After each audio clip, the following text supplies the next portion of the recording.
You know, you might find it hard to believe because of the way I look and, because of the things I do sometimes. Oh well. Actually, you know what? No, maybe it might be possible to believe, but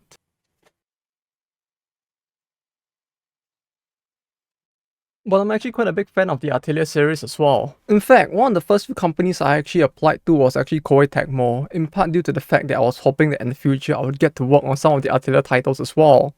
Although that actually didn't happen in the end due to the fact that while Koei Tecmo had acquired GAS at the time, internally GAS was still largely treated as a separate entity. So you could say they kind of worked to the beat of their own barrel and all, so very different from what I was working on. That said, I did end up meeting many great people. I learned a lot that helped me get to where I am today, which is not very far, but I still learned a lot nonetheless. And while I don't work there anymore, I left on a largely positive note. I still support many of the company's games, though it's mostly in the Atelier series.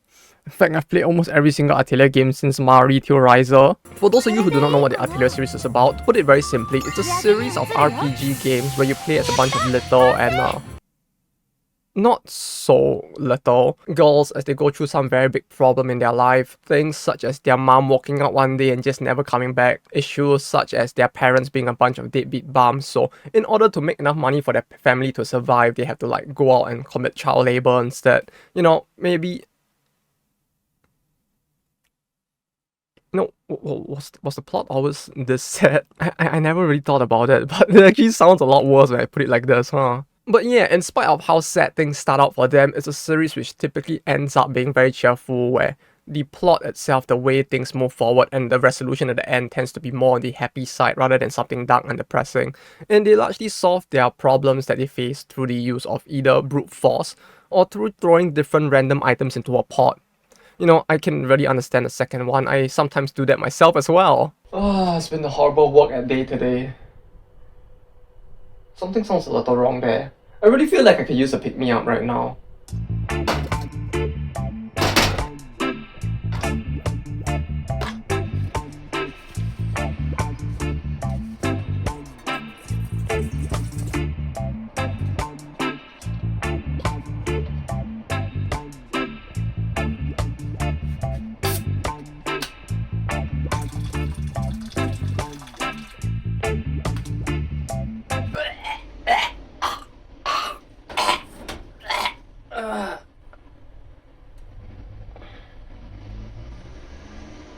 Yeah, maybe this wasn't the smartest idea, huh? I must say it has a terrific color in the end. Ah, I didn't put in the corn. I actually don't want to waste the food. And no, okay, before any of you said, I did not start playing the Atelier games because of Atelier lists. I know that game almost ended up the worst game of 2007 as voted by people on the internet in Japan. So maybe one day we can talk about it as its own thing for the worst games series. But we're not here to talk about my history with the company nor my experience with their previous titles as much. We're here more to talk about their latest mainline title release, which I think by the time this video goes up, it should have released about 3 weeks to a month ago. So basically the title that is supposed to be the next one after Riser of the same scale, which is Atelier Online. But here's the thing, I really don't know how best to frame how I feel about this game because my feelings on it are very mixed due to the fact that I really want to like the game.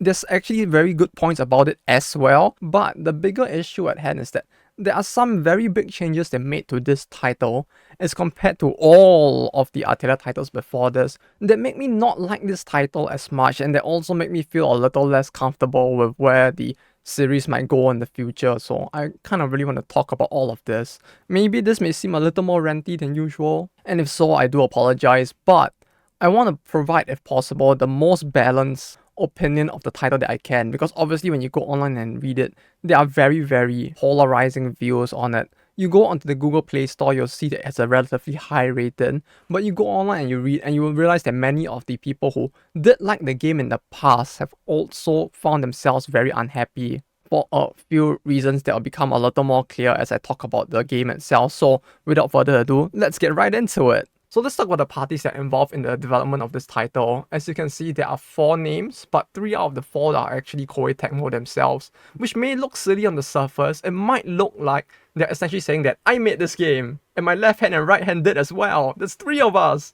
But the truth is more nuanced than that, I guess you could say. Because within Koei Tecmo, the brands like Gas, Team Ninja, Shibusawa Co., they tend to work more like silos instead, where they tend to not interact and work together as much. So in terms of crediting them separately like this, it kind of makes sense in their context. Plus, Team Ninja, as someone who worked there, I can say that they are one of the more forward-looking and modern teams, you could say, in the sense that they are constantly looking at what the competitors, what the market is doing, and trying to improve their own product. In terms of like being an innovative group within the company, I would say that they are probably one of the most interesting and innovative silos to work within.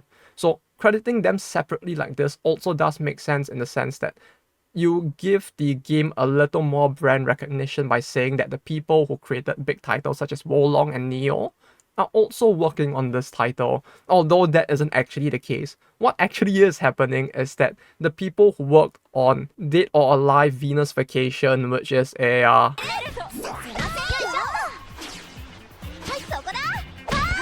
この島と来たらねえ後ろ結んでくれない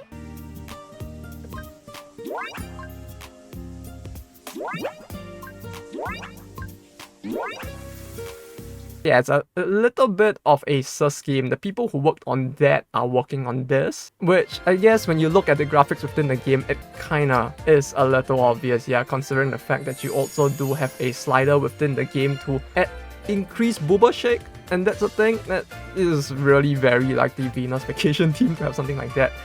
That's the kind of game that is designed to appeal to very specific kinks, and the people who were working on those have been brought in to basically work on this title to help push the physical appeal, I guess would be a nice way to put it, of this title as well.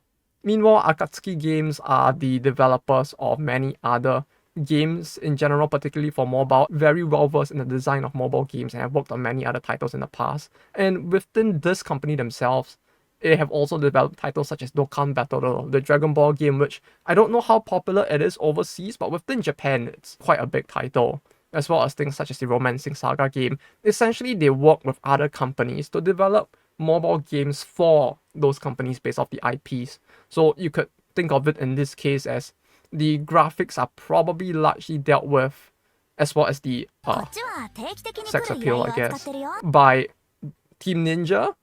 Akatsuki Games developed the game, and Gus provides the IP and probably the direction and story of all of it. Meanwhile, Koei Tecmo is just the overarching big boss at the top who's, like in most companies, probably not doing too much other than pointing at people and saying work together. But even so, since, you know, they are the main name of the company itself, it has to be there, I guess. I kind of should set a little more framing with regards to this issue, because this is not the first time they've released a Atelier mobile game. They have done that twice in the past with Atelier Online and Atelier Questbot. This one has a pretty good story, although the gameplay is a little iffy at best. This one, it flopped pretty badly in Japan. If I recall, it was actually considered to be one of the worst mobile games in recent history when it released initially. What you need to know about these two titles is that both of these, while they were Atelier titles, they were not considered to be mainline flagship titles. Nor is Nelke, this one, which is kind of a city building thing, this was also not considered to be a mainline title. Yet, the Sudariana is. And that makes a very big difference, because this means that this is a title that they are pushing as something that they feel is on par with all of the other titles they have released before. And in some ways they are actually right, but in many other ways, this shift to a mobile platform with a separate style of monetization does leave some stuff to be desired as well, especially with how not only has the monetization changed, but some segments of the gameplay have been changed as well. And I would argue some of it maybe for the better, but some of it not so much. If you were to consider this to be another mobile game, there isn't really too much to complain about because it was pretty well designed. The reason why I'm emphasizing this is because Koei Tecmo doesn't exactly have the best track record of developing both browser and mobile games. We can look at stuff like Daikokai 5, for example. Service is dead, the game looks like this, took 5 years to develop. People within the company were memeing that this was becoming like Skulls and Bones. You had titles like Yakuman no Sangokushi Special, another one of those gacha games where If I recall, for that game, you could only roll the gacha if you paid money, and basically the entire game revolved around you having to have the banner character, or you would not be able to place highly in the rankings of the event. And if you didn't place highly in the rankings of the event, you would not get the even more OP new character. So the whole game was just a pay to win mess. They are known for having a lot of games like this, at least within Japan.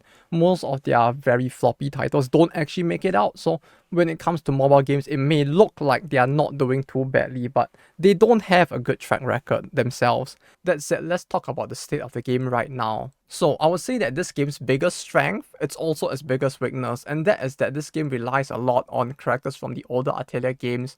From the looks of it, this is intended to be a title where eventually all characters from all of the previous Atelier games, and while that does give this game its own unique position and helps to further its ability to survive in the type of genre that it wants to be in, I feel like it does hurt it as well, and works in its detriment in trying to be its own standalone title as a flagship title of the series. So what I'm thinking to do is that for the rest of the video, I want to split it into the following 4 points which we'll be talking about. It will basically talk about the point, the positives and the negatives both, and then we'll move slowly down this until we go through all of these main points, because I feel like aside from monetization, the 3 best encapsulate what made the previous Atelier titles stand out the way that it did. But that said, this isn't about them, we're just out here living our best life. Instead, we'll talk about the characters and stories first, and when it comes to the characters and story, the way that the story is being told, and the details that goes into the animation of things like the cutscenes as well as the characters, was actually quite shocking, to be honest. I would say that when this game's cutscenes first played, I was actually taken away because it did feel like they actually managed to make something on par with Riser, or at points it even felt like the cutscenes were done to be even better than in the third Atelier Riser at points. So that was a surprising level of improvement. Whether or not that was due to the fact that Akatsuki Games was involved in the development, yeah, maybe. But that said, whether or not they were actually involved, it doesn't really matter as much. Even in the past, there have been Atelier games that have been outsourced in part to other companies as well, so this is not wholly something new, the fact that something's being outsourced. The character animations were a lot more energetic and lively, like the characters were constantly moving. They weren't stopping and starting like robots, which you had to push the text button to get them to like move one arm as they continue to speak. They actually would, especially in some of the earlier cutscenes, move in a way that seems a lot more natural, and the graphics while on mobile actually do seem to be pretty impressive, even when you compare it to some of their later titles. Attempts to recreate the characters from the previous titles also went pretty well. I mean, you just look at Rorona on this title and you compare this to the very first time the game was released and in the remaster, you can tell that there has been a very vast improvement in the graphics for the characters, and they do their best to try and recreate all the characters like this. For those of you who have played Nelke, you might have also realized that even compared to that game, this is a step up. So it's not like this game was designed reusing assets from Nelke or something. This game had its own unique assets created for it, and they did a very good job of that. And it's not just the character models themselves, the characters themselves were also written in a way that does resemble the character from the original game pretty well. I mean, granted, some of the voice actresses don't sound the same way that they used to, like Rorona sounds a little iffy now, but to be fair, it's been years since the first game and its remaster release.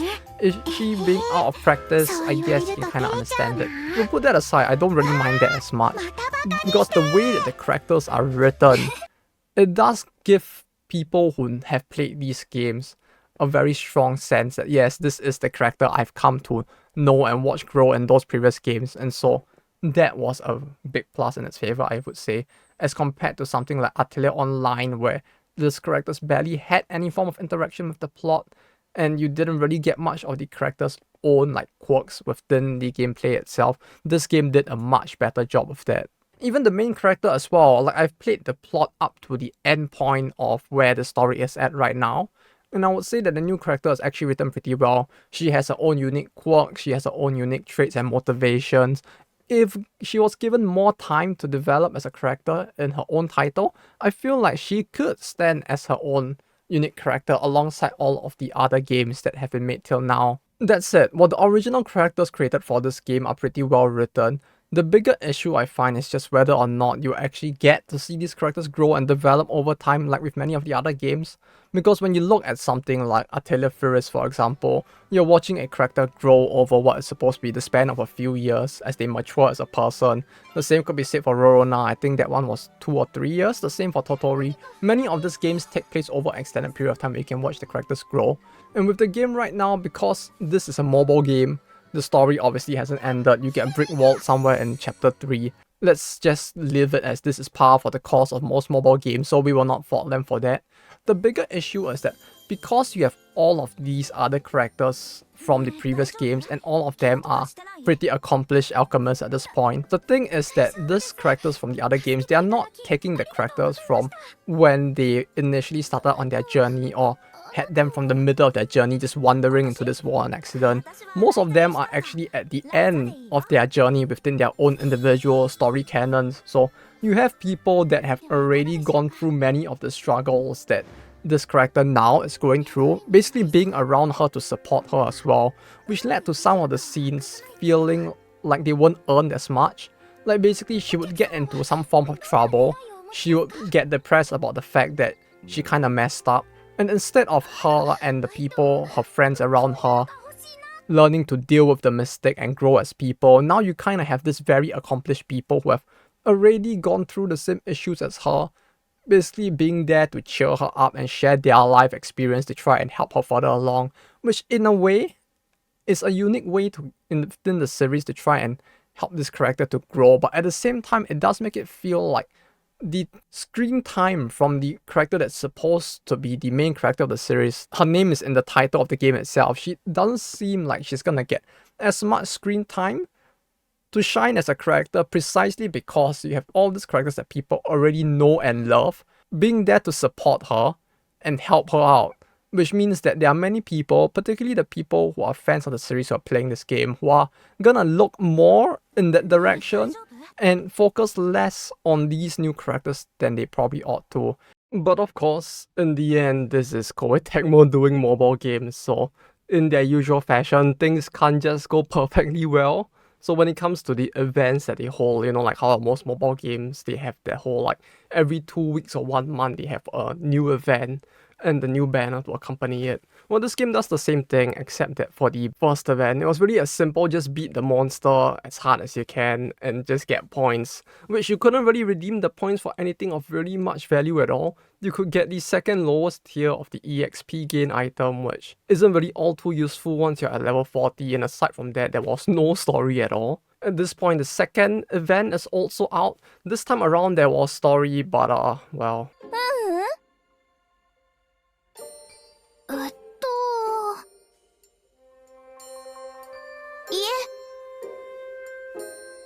I guess I should have expected that it wouldn't be completely voiced this whole game, since there were signs here and there.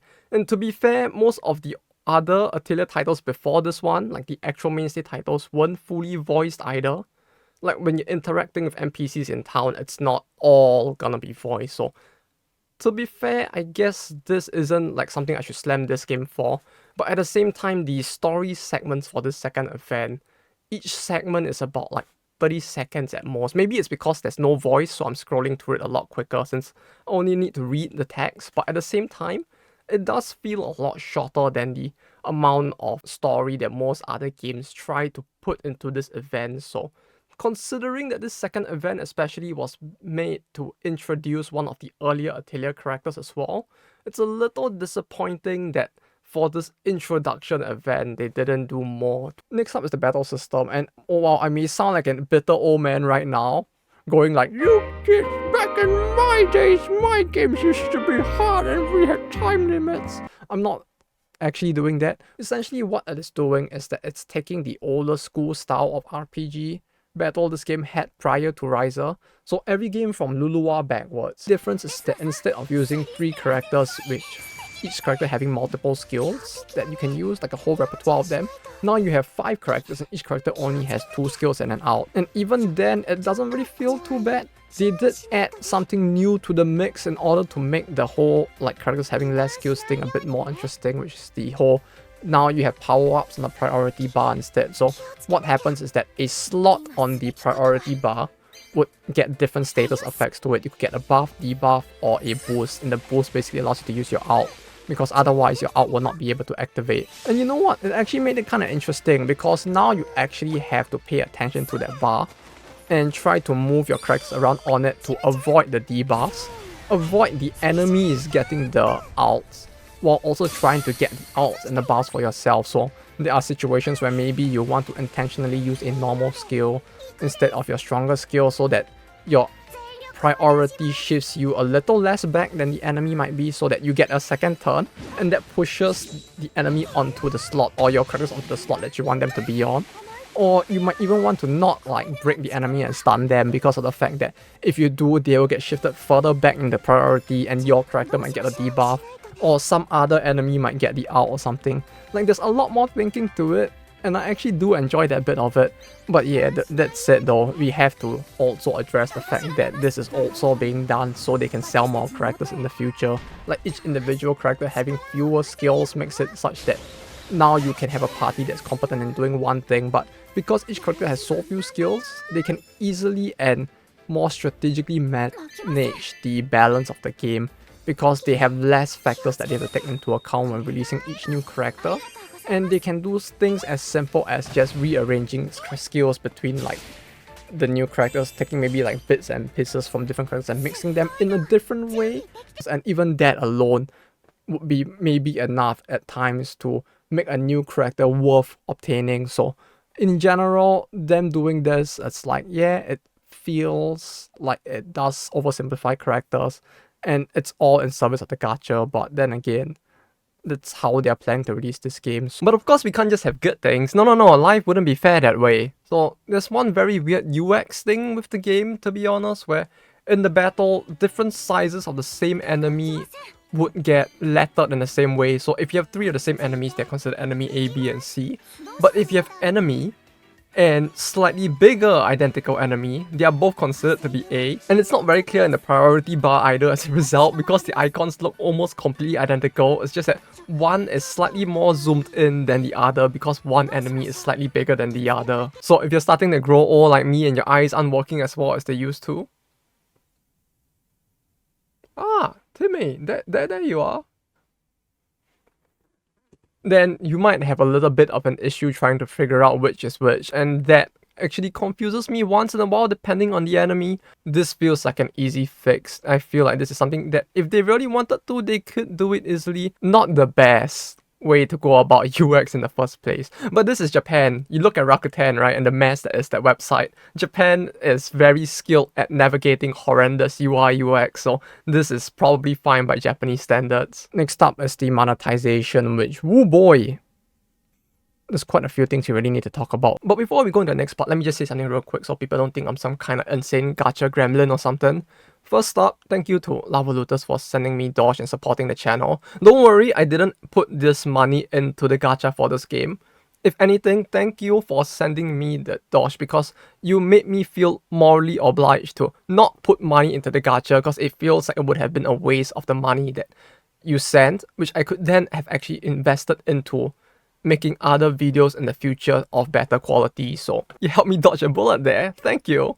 So instead, what I did was I went online through the message boards within Japan to dig out images of what the pricing and all that looks like, instead of outright spending into it. Could I have actually put the money in myself? Yes, I could have with my own money as well, but once we get into talking about this, you'll see why that was actually a good thing that I didn't instead. This title actually tries to incorporate the use of ads within its system. So instead of everything purely being earned as revenue through forcing you to be exploited by the gacha, they do have an ad system as well, mostly for the free version of the premium currency, where essentially they are shifting some of the monetization, at least it would seem, away from the paid currency and you spending on that and over into ads, which I know that many people don't like ads in games. You see, the thing with ads in this game is that you don't have to watch them if you don't want to. It's all voluntary. They don't pop up ads and like tell you to watch this Hero Wars ad where they scam you and tell you that their game is this when it's actually that. You know, they don't actually do stuff like that. They just give you the choice to watch an ad, and if you watch ads, you get free gems. But the reason why I'm actually for this system is due to the fact that this is a system that, within Japan at least, has been largely underdeveloped. And so the market for ads is actually pretty bad in Japan. Fun fact, even like somewhere during the pandemic, I believe it was in 2022. That's not how you say years, but even back then, the last time I looked at many of these numbers, if I'm not mistaken, for the same level of DAU between America and Japan, you would earn 3 times the amount of money allowing ads to play in your game in America than within Japan. There are obvious reasons why it hasn't been as well developed. There have been other monetization methods that have worked for the longest of time, and therefore they never really had a need to deal with using ads. However, there has been a shift slowly within the market where people realize that if you shift some level of that gacha spending off of gacha and into ads, and therefore a lot of the people who cannot or don't want to spend as much on the game get more on the free currency while ensuring your profits aren't compromised as much, it allows the company to at least maintain their level of earnings while also ensuring that they maintain more of their DAU. What isn't a win though is how much the gacha in this game actually costs, because when I first looked at the pricing, I was like, oh, that's not too bad. You know, it costs about the same as most other games. It's around 300 yen for a single pool. And I saw, because that was the amount that they showed there for the first time purchase with 2 times gems. So initially I thought, oh, if I push that, I'm going to get double of that amount. And then I realized, no, you aren't getting double of that amount. That is the double amount, which means that they weren't actually giving you a gacha roll at the same price as other games did. They were giving you a gacha roll at double the price of what other games do. So if you were to buy gems at the lowest possible price option within this game, you would have to spend at least about 600 yen in order to purchase a single roll of the gacha within this game. And I get that 600 yen in and of itself, especially with the exchange rate and the yen crashing and devaluing and all, it might not seem like a lot of money, but let me put into perspective how much 600 yen is, right? So I have with me here a karage bento. Yeah, that's my dinner, don't laugh. But making fun of my dinner aside, you know what is important? The fact that this meal here, which, I don't know, maybe for some of you people, it may not be enough at all, but it is for me. Something like this actually costs only 570 yen, meaning that you could actually get the average Japanese person's dinner for less than you would actually pay for a single pool in the gacha for that game. So let's look at a few other games, right? How much they price their premium currency at and what the rates of the gachas are. So I feel like I use this one a lot, or maybe too much even, but let's look at Blue Archive first. You look at your gacha rates. To get a max rarity character, it's 0.7% for the banner, 2.3% overall. You want to purchase gems at the most expensive tier at 10k yen, you're getting 4,800 essentially, which is enough for 4 temples. So we look at the rates for the Citadeliana, right? And over here you realize that, oh, you have 4%, that's cool. But each of your gacha banner characters only have a 1% chance to appear. So really, you're paying more money than you would pay for 4 temples in Blue Archive for a 0.3% increase in the chance to get the character. And let's take another game for example as well. Let's look at Princess Connect. The rates are about the same as Blue Archives. But with Princess Connect, how much does it cost to roll from the gacha? 1,500. So you get 3 temples, a little less. And on top of that, both of these games have something that the Atelier game doesn't have, which are monthly discounted gem packs. So for both of these games, you can buy up to 3 times a month a pack which gives you even more gems for the same price of 10,000 yen. How much more, you ask? Well, while Princess Connect had been about 3 temples to Atelier's 2, and Blue Archive was 4, both Blue Archive and Princess Connect get up to 5 with this twice a month pack, meaning that if you're the kind of person who's willing to spend a lot of money on the game, you still have more incentive to spend on those because you will get even more bang for your buck if you spend on the game in a controlled manner in each month. So what does that make the rates within this Atelier game when every other game is giving you more rolls as well as a rate for the rate up character, which is not too different from this game. And there's some of you might think, but oh wait, this game has Awakening and Gems, right? So I can use this 4% to get other characters which I can use to then awaken my characters to be even more powerful, right? Yeah, you do get more gems, but the issue here is that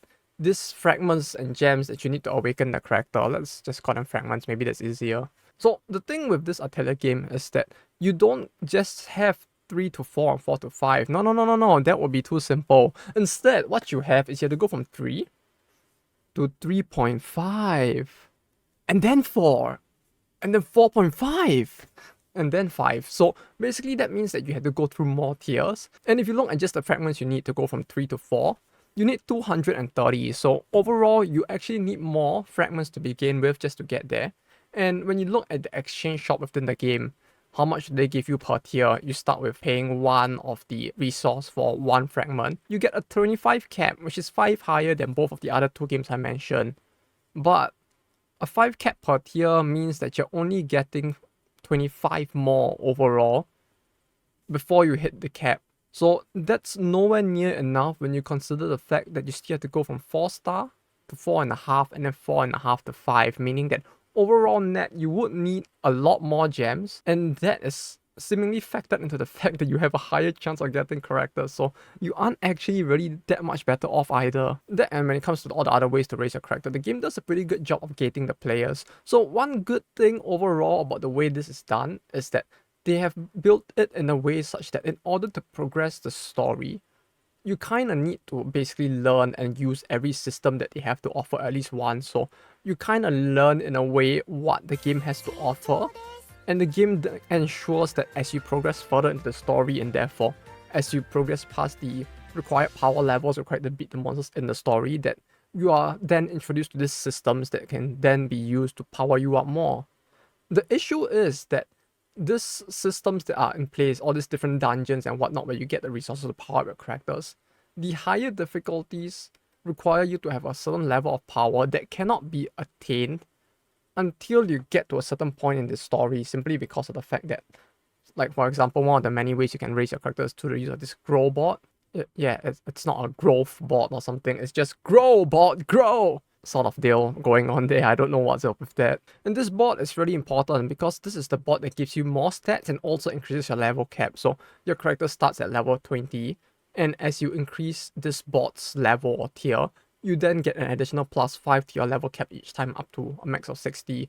The issue is this bot caps based on your story progress, meaning that in order to level your characters up to progress the story, to then progress your strength, you need to then interact with every other system in the game. So you got to power up your weapons, get the right trait for your weapons, level up the character, level up your craft essence. I don't know what to call it. It's kind of like the thing in Star Rail now as well as in FGO, where you have this thing which is like a card, which kind of gives you an ability and stats.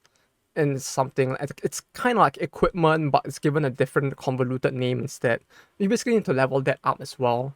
And the thing is that in order to progress through most of these points in the story, you would probably need to be at a point where almost all 5 members of your party have almost all of these things at the max that they can be, which basically means that you really need to do a lot of grinding, which from a designer of a mobile game perspective, that's pretty well done. They balanced it well enough such that you will always progress as you are as strong as you can be at every single tier. You don't have to wail, but you just have to play the game up to that point and actually interact with the systems within the game. So well done, you have managed to induce the player into using all of the systems within the game.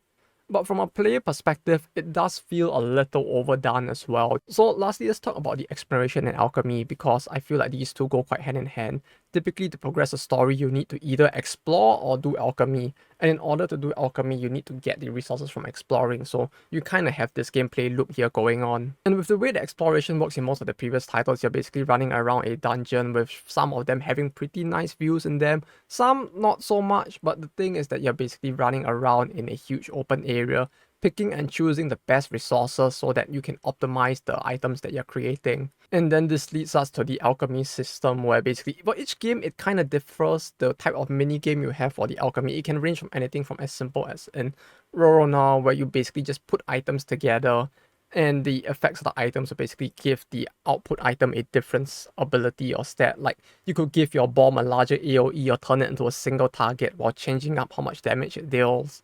Then with the later titles, you kind of have stuff where, depending on the resource you use, like recipes became less fixed, and so you could choose to use multiple different items for the same slot of an item's creation, and depending on the items you use, you could give the item itself its base effect, a completely different effect instead. The game got more and more complex, and with each title you had a different style of minigame in order to do all of this alchemy stuff. The issue with this title is that the exploration is more or less gone.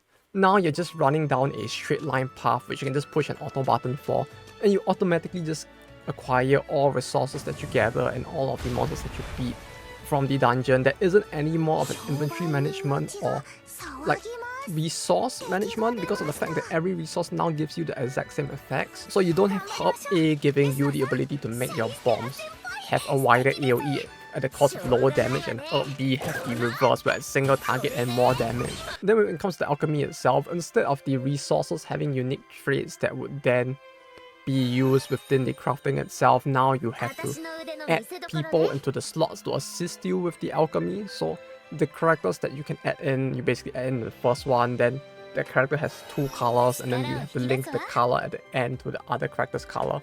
And if you do, you get a bigger bonus than if you didn't. The issue with this system is then that it links back to the gacha and the monetization as well. So basically the entire alchemy system, the main part of the game, is now also being monetized, so you can't really do your best to craft the coolest items without spending money on the game. Which, to be fair, that's the same with most of the other games, right? If you wanted to optimize your traits on an item, you had to grind either way. It's not something new to this game. It's just that with this game, in order to get the right traits in the first place, you probably are going to need to roll the gacha and get the right characters at some point. So the fact that it is kind of being tied back to the gacha in a way that makes even the base systems of what made an Atelier game pay to win just doesn't really sit too right with me. But that's it. This series is one that holds a special place in my heart, so I will probably continue playing this game, if not for anything else then for the stories, in hopes that they develop the new characters more in an interesting way, and this game becomes, at the very least story-wise, a game that can stand on its own, even if the systems may not perfectly be the best. There are many people, Atelier fans even within Japan, who are very bitter about this. I mean, I feel like it's the way some of them describe it, like things like, it's basically just a gacha game with an Atelier skin on it.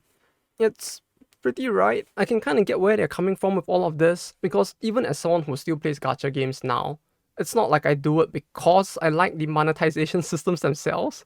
I mean, yeah, it did put bread on the table for me in the past, and if not for those, I would have probably been homeless right now, so I can't say I completely despise them, even though, you know, not a fan.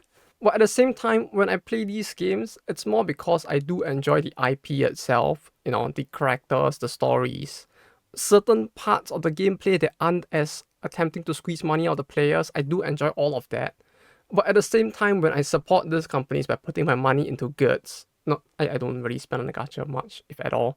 But the reason why I'm willing to put this money into the company is because I do hope that one day they will do something more of the IP. You know, kind of like how Cygames has moved out of creating new mobile games and are making like Grand Blue PC and console games. They're making animes now. I'm kind of hoping that these companies would also do something like that one day. You could say that's massive copium or hopium, but yeah, to me, that is the reason why I would be willing to support the companies overall while not supporting the monetization system.